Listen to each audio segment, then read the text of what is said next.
మనం గ్రౌండ్లో తెలియక మాట్లాడేవాడిది తెలిసి మాట్లాడేవాడికి ఉండే తేడా. మొదటి ఫేజ్లో ఇచ్చినటువంటి వాళ్ళందరూ కూడా ఇక్కడ రైతులు పండించే రైతులు కాదు, భూ యజమానులు.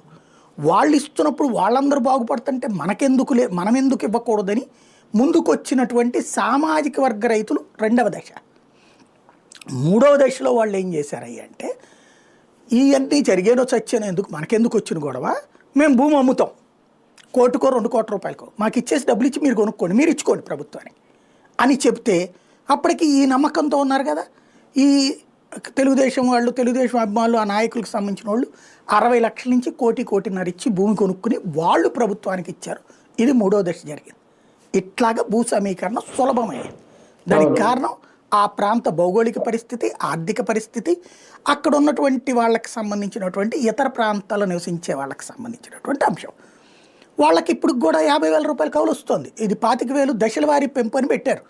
మొన్న నేను హాస్పిటల్లో మా అత్తగారిని జాయిన్ చేసిన టైంలో హాస్పిటల్లో ఉన్నప్పుడు అక్కడ పక్కన బెడ్ మీద ఉన్న ఆవిడ చెప్పిందనమాట, వాళ్ళది ఉండేది ఎక్కడో నెల్లూరు దగ్గర ఎక్కడో ఉంటారట, వాళ్ళ అమ్మగారికి అక్కడ భూమి ఉంది,